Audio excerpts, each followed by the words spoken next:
नमस्ते। चलिए सीधे पॉइंट पर आते हैं।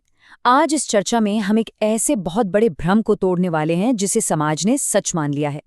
वो झूठ ये है कि लाइफ में कोई भी बड़ा बदलाव लाने के लिए ना रातों रात एक बहुत बड़ा ब्रेक थ्रू या मैसिव एक्शन चाहिए होता है। अक्सर लगता है कि सफलता बस एक डिफाइनिंग मोमेंट का खेल है, लेकिन रियलिटी में वाकई सच्चा और लंबे वक्त तक टिकने वाला बदलाव बिल्कुल ऐसे काम नहीं करता। इस कॉन्सेप्ट को थोड़ा और गहराई से समझते हैं। एक तरफ है हमारा मिथ, यानी वो सामाजिक दबाव जो हमसे कहता है कि वजन कम करना हो या कोई बड़ा बिजनेस खड़ा करना हो तो कुछ बहुत बड़ा अर्थ शैटरिंग एक्शन लेना पड़ेगा। और ठीक इसके ऑपोजिट है द रियलिटी, यानी लगातार रोजाना सिर्फ 1% सुधार लाने की मैथ। जब रोज 1% का छोटा सा इंप्रूवमेंट होता है तो शुरू में कुछ पता भी नहीं चलता, पर लंबे समय में इसका असर किसी भी एक मैसिव एक्शन से कहीं कहीं ज्यादा बड़ा होता है। ये मैथ असल में कितना माइंड ब्लोइंग है, इस पर गौर कीजिए। अगर रोजाना सिर्फ 1%, जी हाँ सिर्फ 1% बेहतर हुआ जाए तो 1 साल के बाद कंपाउंडिंग की ताकत से लगभग 37 गुना बेहतर नतीजा मिलता है। और वैसे ही अगर रोज 1% का नुकसान हो तो ग्राफ गिरते गिरते 0 के बिल्कुल करीब पहुंच जाता है। असल में ना हैबिट्स हमारी सेल्फ इंप्रूवमेंट का कंपाउंड इंटरेस्ट है। जैसे पैसा कंपाउंड इंटरेस्ट से कई गुना बढ़ता है, वैसे ही डेली आदतों का असर वक्त के साथ मल्टीप्लाई होता चला जाता है। एक छोटा सा शिफ्ट कल पूरी जिंदगी की दिशा बदल सकता है। लेकिन इस सफर में एक बहुत बड़ा चैलेंज भी आता है। सोचिए कि एक ठंडे कमरे में टेबल पर एक बर्फ का टुकड़ा रखा है। कमरे का तापमान 25 डिग्री है। अब कमरा धीरे धीरे गर्म होता है। 26 डिग्री, 27, 29, 31 डिग्री। बर्फ बिल्कुल वैसी की वैसी है, कुछ नहीं बदला। और फिर अचानक 32 डिग्री आते ही बर्फ पिघलने लगती है। ग्रोथ का सबसे मुश्किल हिस्सा वही होता है जब मेहनत तो चल रही होती है पर उसका कोई नतीजा दिखाई नहीं देता। वो मेहनत बेकार नहीं जा रही होती, बल्कि उस 32 डिग्री के ब्रेक थ्रू मोमेंट के लिए बस इकट्ठा हो रही होती है।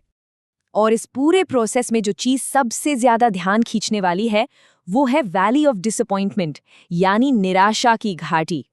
हम इंसानों की आदत होती है ये एक्सपेक्ट करना कि प्रोग्रेस बिल्कुल स्ट्रेट लाइन में होगी। लगता है कि आज मेहनत की तो सीधा कल उसका रिजल्ट मिल जाएगा, लेकिन असल बदलाव हमेशा डिलेड होता है। इस वैली में अक्सर लोग हिम्मत हार जाते हैं। उन्हें लगता है कि उनकी मेहनत किसी काम की नहीं, पर सच्चाई ये है कि जब इस प्लेटो को क्रॉस किया जाता है तो दुनिया उसे ओवरनाइट सक्सेस का नाम दे देती है, जबकि उसके पीछे अनगिनत दिनों की अदृश्य मेहनत छिपी होती है। तो सवाल ये है कि इस लगातार मेहनत को बनाए कैसे रखा जाए। अक्सर लोग अपना पूरा ध्यान सिर्फ गोल्स पर लगा देते हैं, लेकिन एक बहुत इंटरेस्टिंग सच्चाई ये है कि जीतने वाले और हारने वाले दोनों के गोल्स बिल्कुल एक जैसे होते हैं। हर ओलंपियन को सिर्फ गोल्ड मेडल चाहिए होता है ना, तो इसका मतलब साफ पाक है। फर्क गोल्स का नहीं बल्कि सिस्टम्स का है। गोल्स बस ये बताते हैं कि जाना कहाँ है, लेकिन सिस्टम्स वो डेली रूटीन्स हैं जो वहां तक पहुंचाते हैं। एक बहुत फेमस कहावत है कि लोग अपने गोल्स के लेवल तक नहीं उठते, बल्कि अपने डेली सिस्टम्स के लेवल तक गिर जाते हैं। और ये कोट इस पॉइंट को बिल्कुल सटीक तरह से समझाता है। 3 बार सुपर बोल जीतने वाले लेजेंडरी कोच बिल वॉल्श ने एक बार कहा था, the score takes care of itself, यानी स्कोर अपनी देखभाल खुद कर लेगा। अगर पूरा मैच सिर्फ और सिर्फ स्कोर बोर्ड देखने में निकाल दिया जाए तो जीत कभी हासिल नहीं हो सकती। सफलता का सबसे सॉलिड और भरोसेमंद तरीका यही है कि एंड गोल के उस ऑब्सेशन को छोड़ दिया जाए और पूरा ध्यान सिर्फ और सिर्फ डेली प्रैक्टिस सिस्टम पे लगाया जाए। अब थोड़ा और डीप चलते हैं और देखते हैं कि ये कंसेप्ट इंसानी बर्ताव यानी ह्यूमन बिहेवियर की सबसे गहरी लेयर कैसे बनाता है। बिहेवियर चेंज की 3 लेयर्स मानी जाती हैं। सबसे बाहरी लेयर है आउटकम्स, जैसे एक नई किताब लिखना। उसके ठीक अंदर वाली लेयर है प्रोसेस, जैसे रोज बैठकर लिखने की आदत डालना। और सबसे गहरी एकदम कोर लेयर है आइडेंटिटी। असली और लंबे समय तक टिकने वाला बदलाव तब आता है जब फोकस इस पर हो कि बनना क्या है, ना कि सिर्फ इस पर कि पाना क्या है।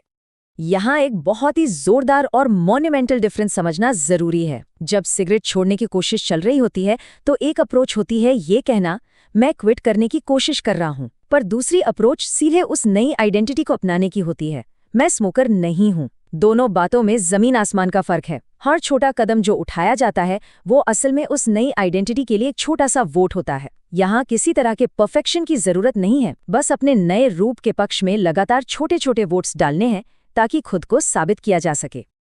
अब यहाँ पर एक बहुत बड़ा प्रैक्टिकल सवाल सामने आता है। विल पावर यानी आत्मनियंत्रण इतना ज्यादा थका देने वाला क्यों होता है? हम देखते हैं कि पुरानी आदतों को बदलने के लिए लोग अक्सर अपने माहौल की परेशानियों को इग्नोर करके सिर्फ और सिर्फ मोटिवेशन के सहारे काम निकालने की कोशिश करते हैं। और ये लगातार ताकत लगाना, विल पावर का यूज करना माइंड को बहुत जल्दी एग्जॉस्ट कर देता है। यही वजह है कि अच्छे खासे लोग अपनी नई हैबिट्स को खुद ही तोड़ देते हैं। मोटिवेशन पर इतना भरोसा आखिर टिकता क्यों नहीं? इसे एक बहुत ही बेहतरीन एनालॉजी से समझते हैं। सोचिए कि एक मुड़ी हुई किंक्ड पानी की पाइप है।